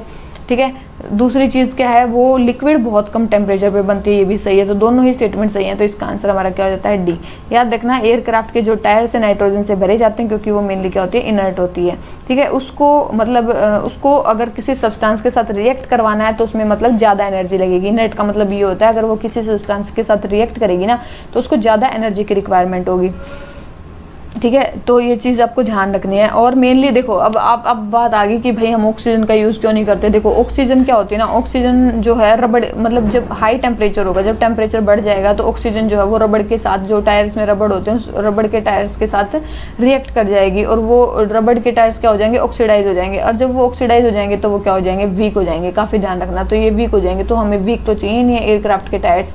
तो ये स्टेटमेंट हमारी क्या हो जाती है, रॉन्ग हो जाती है। फिर आप बोलोगे कि एयर उसमें क्यों नहीं भरी जाती है। तो देखो एयर में क्या होता है, मॉइस्चर होता है, एयर में क्या होता है, मॉइस्चर हो जाता है। और समटाइम जो एयरप्लेन है वो बिल्कुल हाईएस्ट लेवल पे चला जाता है, मतलब हाईएस्ट इन द सेंस काफ़ी ऊंचाई पे चला जाता है, और वो एयर में मॉइस्चर जो है वो किस में, आइस में कन्वर्ट हो जाएगी। और जब लैंडिंग करेगा एयरक्राफ्ट तो उसमें प्रॉब्लम होगी, बर्स्ट भी कर सकते हैं टायर्स, तो इसलिए उसमें एयर नहीं भरी जाती है। ठीक है, तो ये चीज़ ध्यान रखना, ना उसमें ऑक्सीजन भरी जाती है ना एयर भरी जाती है, उसमें क्या भरी जाती है, नाइट्रोजन भरी जाती है, वो इनर्ट होती है और बहुत कम, मतलब लिक्विड जो है -173 डिग्री सेल्सियस तक भी वो मतलब लिक्विड मतलब बहुत मुश्किल से होती है, तो ये चीज़ ध्यान रखनी है। तो इसका आंसर हमारा क्या हो गया, डी। अब आ जाते हैं किस पे, क्वेश्चन नंबर 22 पे। हमें बताना है प्रोटीन सिंथेसिस कौन करता है। देखो अब आपने अगर बायोलॉजी की किताब पढ़ी है 11th-12th में तो आप वो कर लोगे इसको। कौन करता है मतलब बायोलॉजी में बोल रही हूँ, प्रोटीन सिंथेसिस कौन करता है बॉडी में, एंडोप्लाज्मिक रेटिकुलम, और आपको पता है उसमें कौन करते हैं, राइबोसोम। ठीक है, जहाँ पे जिस एंडोप्लाज्मिक रेटिकुलम पे राइबोसोम होते हैं उसको क्या बोलते हैं, रफ एंडोप्लाज्मिक रेटिकुलम। क्या बोलते हैं उसको, रफ एंडोप्लाज्मिक रेटिकुलम भी इसको बोलते हैं। ठीक है, तो ये राइबोसोम्स क्या होते हैं, प्रोटीन फैक्ट्री होते हैं। राइबोसोम्स को क्या बोला जाता है, प्रोटीन फैक्ट्री भी बोला जाता है, क्योंकि ये प्रोटीन को प्रोड्यूस करते हैं। प्रोटीन फैक्ट्री इनको बोला जाता है, किसको, राइबोसोम को। तो ये होगा क्वेश्चन नंबर 22, आंसर हो गया बी। आ जाते हैं किस पे, क्वेश्चन नंबर 23 पे। क्वेश्चन नंबर 23 हमें क्या बोल रहा है, हमें बताने हैं रिवर्स जूनोटिक इवेंट। देखो जूनोटिक क्या होती है, एनिमल्स से ह्यूमंस में जो डिजीज होती है उसको बोलते हैं जूनोटिक डिजीज। ठीक है, उसको क्या बोलते हैं, जूनोटिक डिजीज। लेकिन अगर ह्यूमंस से एनिमल्स में कोई डिजीज हो उसको क्या बोलेंगे, रिवर्स जूनोटिक। ठीक है, तो यही सिचुएशन है जब हमारे क्या हो जाती हैं, ह्यूमन से एनिमल्स में जो डिजीज ट्रांसमिट होती है तो उसको बोलते हैं क्या, मतलब रिवर्स जूनोटिक।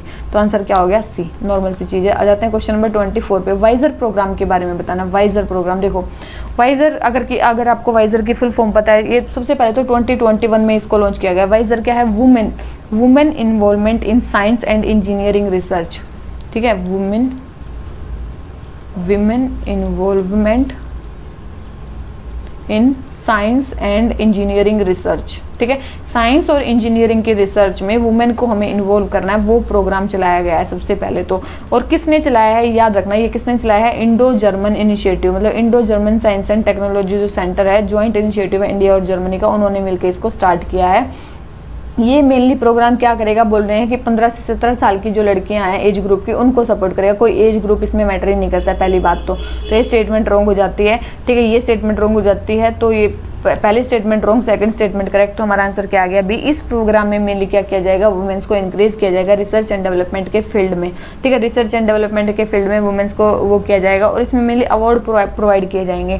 ठीक है, इसमें मेनली कुछ वुमेन्स को क्या किए जाएंगे, 20 वुमेन्स को अवार्ड प्रोवाइड किए जाएंगे, 20 वुमेन्स को अवार्ड प्रोवाइड किए जाएंगे। और हर एक वुमेन को जिसको अवार्ड प्रोवाइड किया जाएगा उसमें क्या दिया जाएगा, इंडियन गवर्नमेंट की तरफ से, इंडिया की गवर्नमेंट की तरफ से दिए जाएंगे 39 लाख रुपीज़।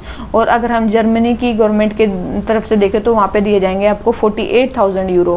कितने, 48,000 यूरो आपको दिए जाएंगे। तो ये है, मतलब उनको सपोर्ट प्रोवाइड किया जाएगा रिसर्च एंड डेवलपमेंट में लाने के लिए। मेनली क्या होगी, जो भी इंडिया और जर्मनी के जो joint research and development project चल रहे हैं, मतलब इंडिया और जर्मनी के जो भी joint research and development project चल रहे हैं उनमें वुमेन की एंट्री के लिए ये प्रोग्राम स्टार्ट किया गया है। एज ए लेटरल एंट्री उनको प्रोवाइड की जाएगी, लेटरल एंट्री उनको प्रोवाइड की जाएगी। तो ये क्वेश्चन नंबर 24 आंसर हो गया बी। आ जाते हैं किस पे, क्वेश्चन नंबर 25 पे।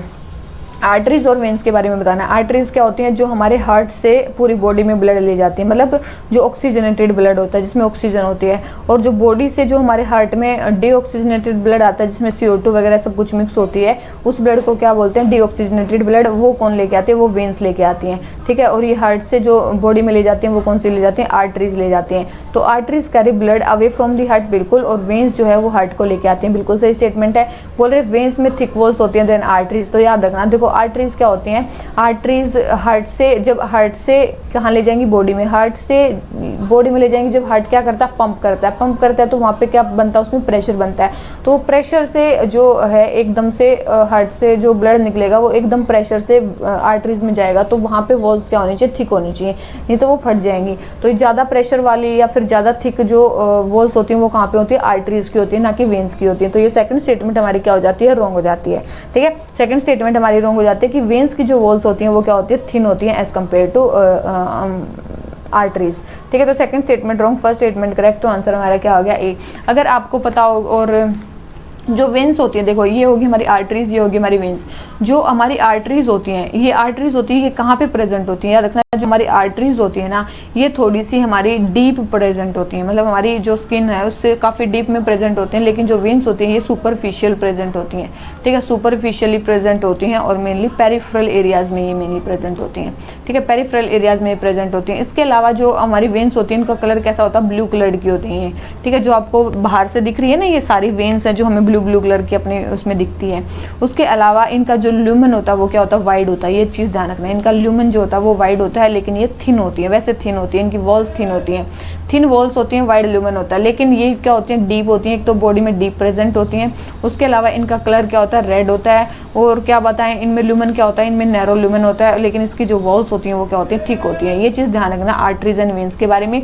सबसे बड़ी आर्टरी का क्या नाम है, एओर्टा, और सबसे बड़ी वेन का क्या नाम है, वेना कावा, ठीक है, वेना कावा, ठीक है। तो ध्यान रखना इंफीरियर और सुपीरियर दोनों ही। तो क्वेश्चन नंबर 25 हमारा आंसर क्या हो गया, ए। आ जाते हैं किस पे, क्वेश्चन नंबर 26 पे।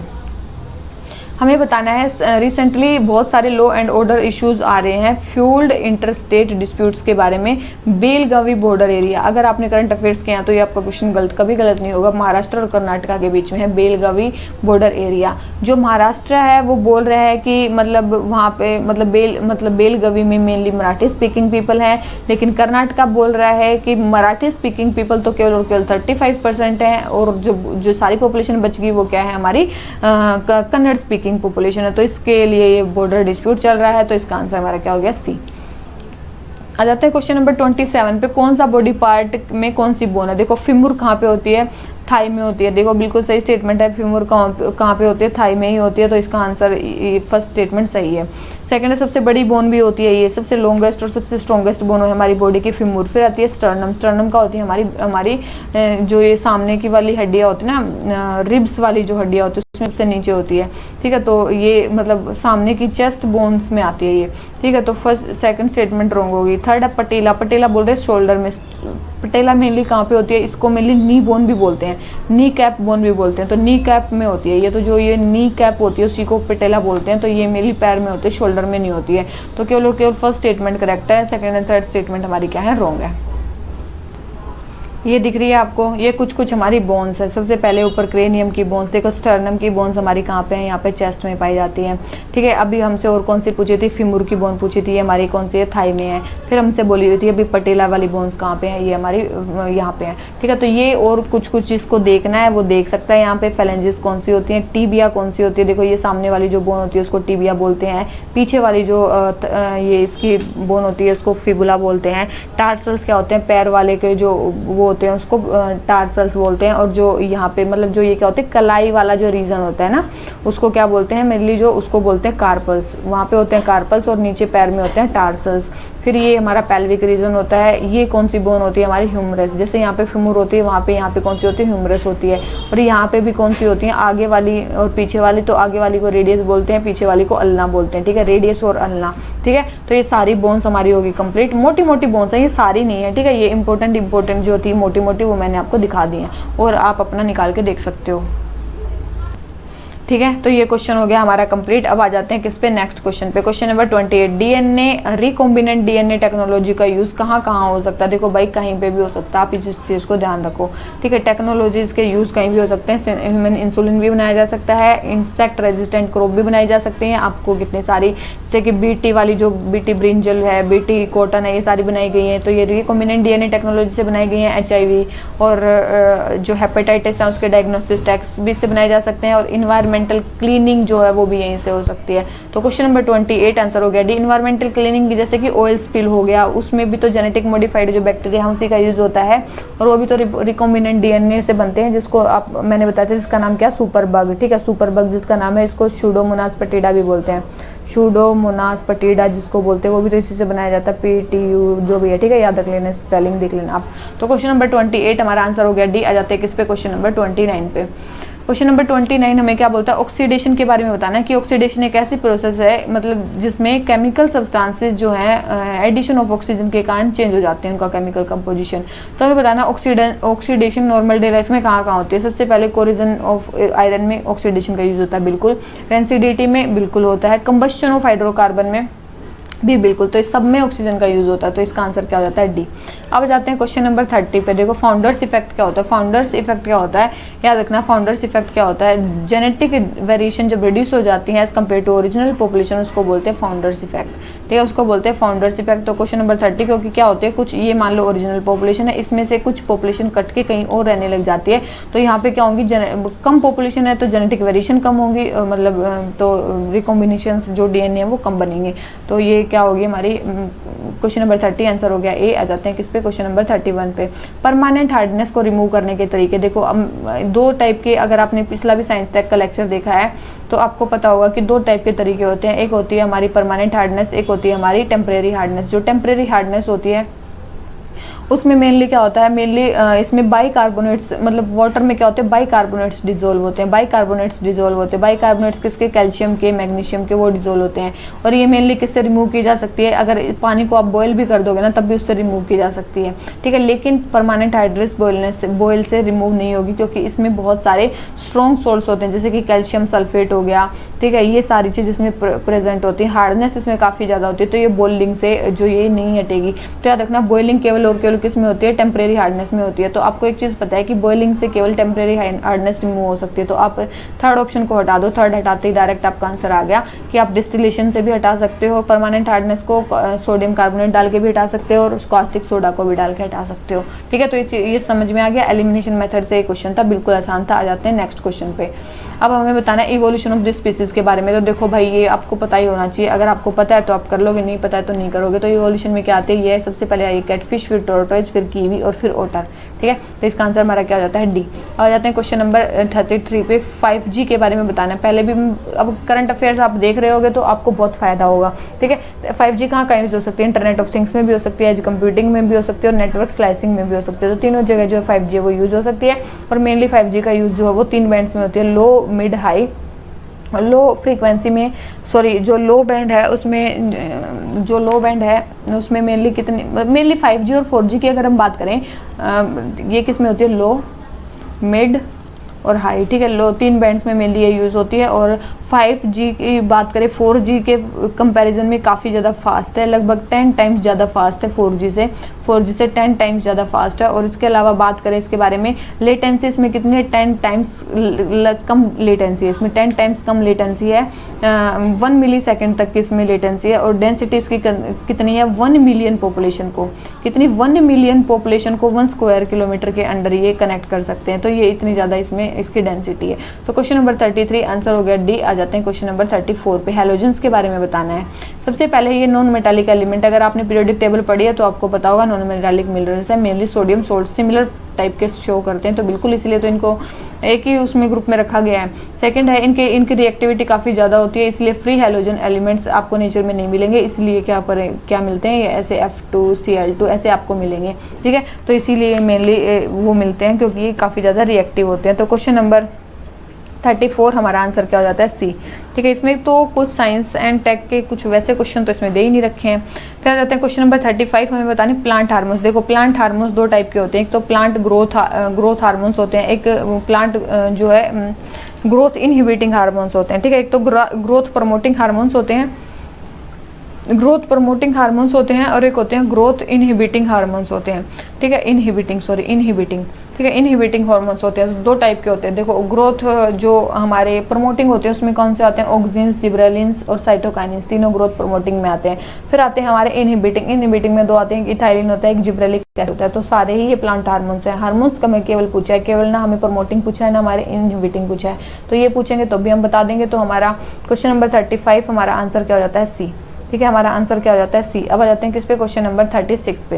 रैनसमवेयर और मालवेयर के बारे में बात करनी है। देखो मालवेयर क्या होता है, मालवेयर एक टाइप का, मतलब वो क्या होता है, एक टाइप का मतलब अटैक होता है, ठीक है। एक कंप्यूटर वायरस होता है जो डिज़ाइन किया जाता है मतलब किसी फाइल को करप्ट करने के लिए या उसको बंद करने के लिए। तो देखो मालवेयर इज ए मैलिशियस को disturb a system by gaining unauthorised access. जो रैनसमवेयर होता है वो लुक कर देता है सिस्टम को और मेनली रैनसम मांगते हैं। बिल्कुल रैनसमवेयर में क्या होता है कि आपकी आईडी हैक कर लेंगे, फिर बोलेंगे आपको 1 करोड़ रुपये दो, तो आपकी आईडी हम नहीं देंगे, इसमें कुछ डाल देंगे, तो वो होती है रैनसमवेयर। और मालवेयर तो वैसे ही मान लो कि आपका मतलब आपके वायरस का कोई अटैक हो गया, आपने कोई आईडी खोल दी बिना बात के, तो वैसे वो होता है मालवेयर।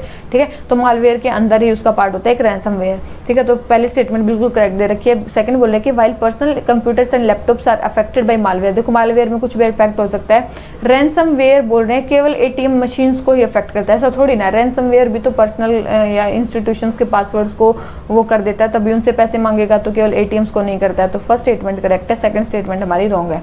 ठीक है, तो अब आ जाते हैं किस पे, क्वेश्चन नंबर 37 पे। हमें बताना है ह्यूमन पैपिलोमा वायरस वैक्सीन के बारे में। ये वैक्सीन मेनली किस में यूज होती है, देखना, ये सर्विकल कैंसर को मतलब के अगेंस्ट यूज होती है। किसमें, सर्वाइकल कैंसर में यूज होती है। ये ह्यूमन पैपिलोमा वायरस वैक्सीन जो है ना, ये किसके अगेंस्ट यूज होती है, ह्यूमन पैपिलोमा वायरस के अगेंस्ट यूज होती है। ठीक है, ये ह्यूमन पैपिलोमा वायरस क्या होते हैं, मोर देन 200 रिलेटेड वायरस होते हैं। मोर देन 200 रिलेटेड वायरस होते हैं जो मेनली डायरेक्ट सेक्सुअल कॉन्टैक्ट से मेनली फैलते हैं। सेक्सुअल कॉन्टैक्ट से मेनली क्या होते हैं, फैलते हैं। ठीक है, सेक्सुअल कॉन्टैक्ट से मेनली फैलते हैं। और कई टाइप के मेनली जो ह्यूमन पैपिलोमा वायरस है, बहुत सारी डिजीज को ठीक कर सकती है, जैसे कि ठीक है, ह्यूमन पैपिलोमा वायरस है ना, देखो सबसे पहले ह्यूमन पैपिलोमा वायरस जो है उसके बहुत सारे टाइप्स है, बहुत सारे टाइप की जो human papilloma virus disease cause कर सकता है, जैसे कि सर्विकल कैंसर हो गया, एनल हो गया, ओरोफैरेंजियल कैंसर हो गया, पिनाइल, वुलवर, वेजाइनल कैंसर, बहुत सारी टाइप के कैंसर करता है। तो मेनली ये इसको ठीक करने में, कैंसर को ठीक करने में यूज हो जाता है, जो सेक्सुअली ट्रांसमिटेड होते हैं। तो ये हो गया हमारा क्वेश्चन नंबर क्या 37, आंसर हो गया बी। आ जाते हैं क्वेश्चन नंबर 38 पे। हमें बताना है ग्राफीन और फुलरीन के बारे में। सबसे पहले बोल रखे कि बोथ ग्राफीन और फुलरीन जो है वो कार्बन के एलोट्रोप है, तो बिल्कुल दोनों कार्बन के एलोट्रोप है। फुलरीन जो बोल रहे हैं एक्सीलेंट कंडक्टर है हमारे किसके, इलेक्ट्रिसिटी के, लेकिन ग्राफीन नहीं है। पिछले लेक्चर में आपने ग्राफीन के बारे में पढ़ा होगा। ग्राफीन क्या होता है, graphene good conductor of electricity होता है। क्या होता है, गुड कंडक्टर होता है इलेक्ट्रिसिटी का। तो ये सेकंड स्टेटमेंट रॉन्ग है, फर्स्ट स्टेटमेंट हमारी करेक्ट है, तो हमारा आंसर क्या आ जाता है, ए। ठीक है, ये चीज़ आपको पता होगी कि ग्राफीन गुड कंडक्टर है, लेकिन जो फुलरीन है प्योर स्टेट में क्या होता है, ये इंसुलेटर होता है। ठीक है, फुलरीन क्या होता है, इंसुलेटर होता है प्योर स्टेट में, और मतलब बहुत ही कम इलेक्ट्रिसिटी को ट्रांसफर कर पाता है। तो फुलरीन इंसुलेटर होता है, लेकिन जो ये ग्राफीन होता है ये क्या होता है, गुड कंडक्टर ऑफ इलेक्ट्रिसिटी होता है। तो क्वेश्चन नंबर 38 आंसर हमारा क्या जाता है, ए।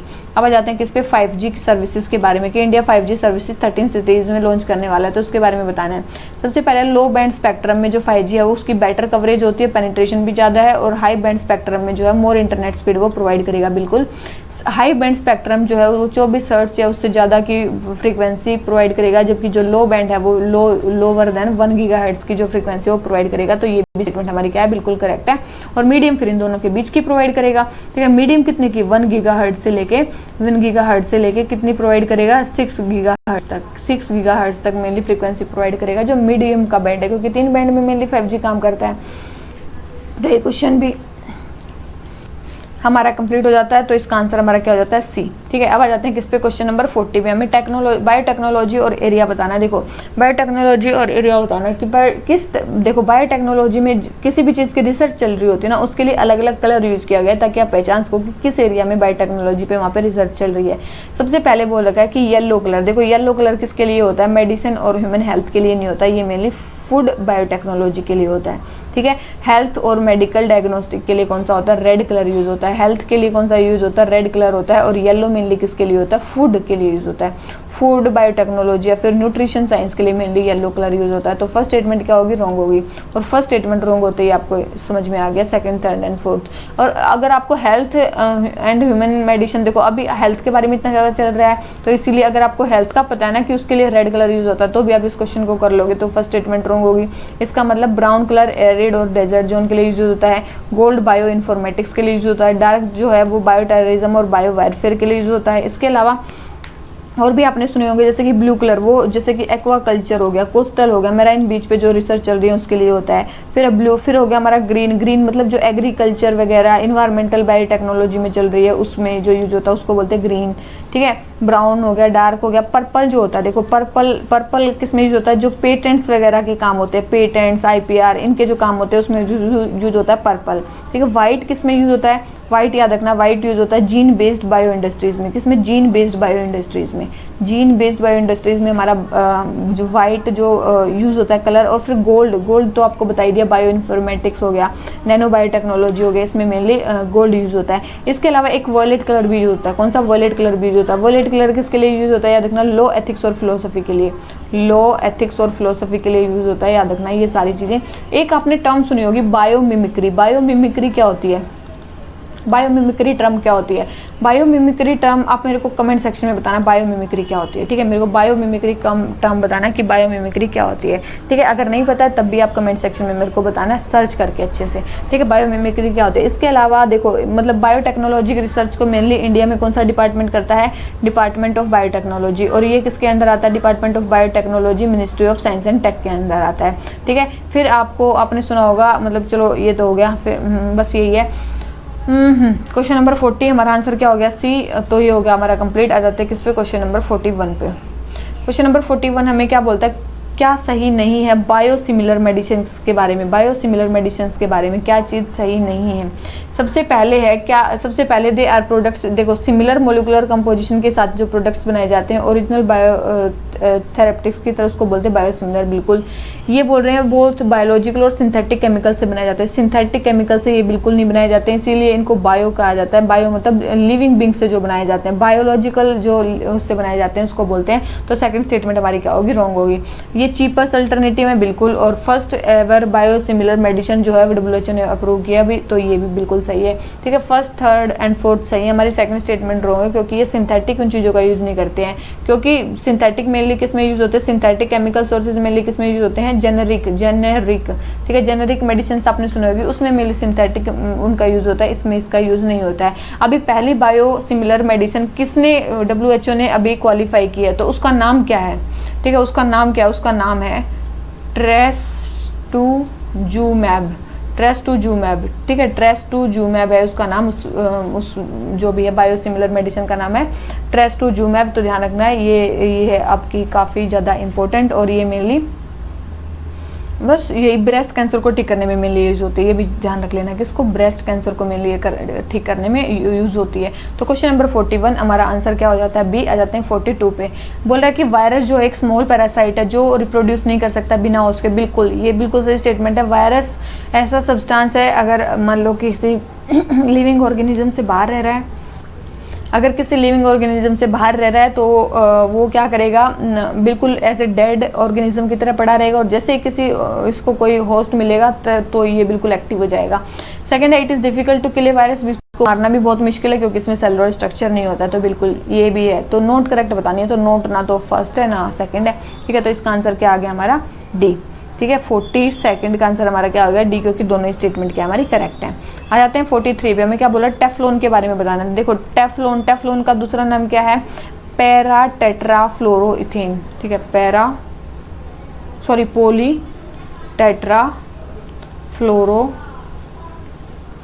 पॉली टेट्राफ्लोरोइथेन, ठीक है? इथेन, तो इसको बोलते हैं टेफ्लॉन। तो ये केमिकली इनर्ट है, रेजिस्टेंट है, कोरोसिव रिएजेंट इस पे यूज़ नहीं हो सकते, और ये नॉन स्टिक कोटिंग करता है कुकवेयर में, ठीक है? It is used as a non stick coating for cookware. Cookware में जो नॉन स्टिक्स बनाए जाते हैं मेनली उसमें टेफ्लॉन का यूज़ किया जाता है। तो ये स्टेटमेंट भी हमारी करेक्ट है। इसके बहुत सारे एप्लीकेशंस हैं, ठीक है? मैसिव इसके बेनिफिट्स हैं, मेनली इंजीनियरिंग वगैरह जो वर्क्स हैं उसमें यूज़ किया जाता है। ट्यूब्स की जो ट्यूब मेकिंग में काफ़ी ज़्यादा इसका यूज़ किया जाता है, ठीक है? तो ध्यान रखना। तो क्वेश्चन नंबर 43 दोनों ही स्टेटमेंट करेक्ट है, तो आंसर हमारा क्या हो जाता है? सी। अब जाते हैं किस पे? क्वेश्चन नंबर 44 पे। सेमीकंडक्टर्स के बारे में बताना है। सबसे पहले देखो सबसे पहले होते हैं कंडक्टर, जो क्या होते हैं सबसे मतलब ज़्यादा इलेक्ट्रिसिटी को कंडक्ट करवा सकते हैं। उसमें रेजिस्टेंस क्या होता है? कम होता है, रेजिस्टिविटी कम होती है। फिर आते हैं हमारे सेमीकंडक्टर जिसमें सब कुछ बीच का होता है, और फिर आते हैं हमारे इंसुलेटर मतलब जिसमें जो कंडक्टर होते ही नहीं, जो कंडक्ट इलेक्ट्रिसिटी को नहीं देते, उसमें रेजिस्टेंस क्या होता है? सबसे ज़्यादा हो जाता है। तो अब देख लेते हैं रेजिस्टिविटी ऑफ सेमीकंडक्टर वो इंसुलेटर से ज़्यादा है। तो इंसुलेटर से ज़्यादा कैसे होगी? इंसुलेटर से कम है। तो फर्स्ट स्टेटमेंट क्या होगी? रॉन्ग होगी। सेकंड है दी मोस्ट कॉमनली यूज जो सेमीकंडक्टर्स हैं वो कौन से? सिलिकॉन और जर्मेनियम। अगर आपने उसमें पढ़ा होगा ना पीरियोडिक टेबल में कि सबसे ज़्यादा जो यूज्ड सेमीकंडक्टर्स हैं वो कौन से? वो सिलिकॉन और जर्मेनियम ही है। तो इसका आंसर क्या हो गया हमारा? बी, ठीक है? क्योंकि हमसे क्या पूछा था? करेक्ट स्टेटमेंट पूछी थी, और करेक्ट क्या है? सेकंड है। तो सिलिकॉन और जर्मेनियम एज ए सेमीकंडक्टर की तरह हमारे यूज होते हैं, ठीक है? तो हमारा क्वेश्चन नंबर 44 आंसर हो गया बी। आ जाते हैं किसमें? हमें क्वेश्चन नंबर 45 पे। National centre for radio astrophysics के बारे में बताना है। ये बोल रहे हैं कि इन्होंने 8 स्टार्स को खोजा है main sequence radio pulses emitter से, तो उसके बारे में बताना है। सबसे पहले MRPs जो हैं ये स्टार हैं जो सन से भी ज़्यादा हॉट है, उनमें स्ट्रॉन्ग मैग्नेटिक फील्ड है, बिल्कुल यही है। जो पल्स रेडियो एमिशंस हैं MRP से वो ओनली विजिबल सिग्नेचर्स हैं। वो क्या है बिल्कुल ओनली विजिबल सिग्नेचर्स हैं, तो बिल्कुल ये ओनली विजिबल सिग्नेचर्स हैं। और third MRPs eject gases stronger than stellar winds, बिल्कुल ये ऐसी गैसेस को इजेक्ट करते हैं जो स्टेलर विंड से भी ज़्यादा भयानक होती है, तो बिल्कुल सही है। तो तीनों ही स्टेटमेंट इसके बारे में करेक्ट है हमारी, ठीक है। तो ये तीनों ही स्टेटमेंट करेक्ट है। अब आ जाते हैं किस पे, क्वेश्चन नंबर 46 पे। हमें बताना है ओजोन के बारे में। देखो ओजोन क्या होती है, देखो आपको पता है पेल ब्लू कलर की गैस होती है। क्या होती है, पेल ब्लू कलर की गैस होती है जो हमारी ओजोन होती है। और इसमें स्मेल कैसे आती है, बिल्कुल पंजेंट स्मेल आती है, ठीक है। तो ये कलरलेस और ऑर्डरलेस नहीं होती है, तो फर्स्ट स्टेटमेंट रॉन्ग और फर्स्ट स्टेटमेंट रॉन्ग होती है। हमारा आंसर क्या आ गया, सी, ठीक है। इसका मतलब ये डाईहाइड्रोजन से, मतलब जब यूवी लाइट जब डाईहाइड्रोजन पे पड़ती है तो ये क्या बन जाती है, ओजोन बन जाती है। और फिर है ये मेनली डिसइंफेक्शन की तरह भी यूज होती है, बिल्कुल सही स्टेटमेंट है।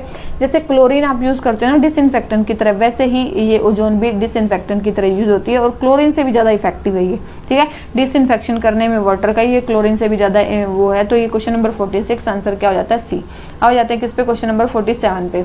बोले कि एक साउंड जो है वो क्रिएट हुई बिग होल में, ठीक है, जो काफ़ी समय तक बार बार रिपीट होती रहती है, ठीक है। फिर जब तक वो बिल्कुल उसकी वैल्यू 0 नहीं हो जाती तब तक वो होती रहती है। तो इस रिपीटेड रिफ्लेक्शन को क्या बोलते हैं, तो इसको क्या बोलते हैं, रिवर्ब्रेशंस बोलते हैं। इसको क्या बोलते हैं, रिवर्ब्रेशंस बोलते हैं।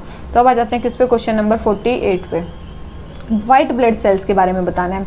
सबसे पहले व्हाइट ब्लड सेल्स जो है व्हाइट होती हैं क्योंकि उनमें हीमोग्लोबिन नहीं होता, बिल्कुल। रेड ब्लड सेल रेड इसलिए होते हैं क्योंकि उनमें क्या होता है, हीमोग्लोबिन होता है। सेकंड है व्हाइट ब्लड सेल्स जो होती है फर्स्ट लाइन ऑफ डिफेंस होती है। देखो फर्स्ट लाइन ऑफ डिफेंस क्या होती है, हमारी बाहर की बॉडी, जैसे कि हमारी स्किन हो गई, स्वेट हो गया, ठीक है, स्वेट हो गया, हमारा म्यूकस हो गया, ठीक है। इसके अलावा हमारे क्या हो गए, जो टीयर्स हैं वो हो गए। तो ये हमारे फर्स्ट लाइन ऑफ डिफेंस है। इसके बाद जो होंगे वो क्या होंगे, सेकंड लाइन ऑफ डिफेंस, जिसमें ब्लड सेल्स या जो भी ब्लड सेल्स आती हैं वो होती हैं।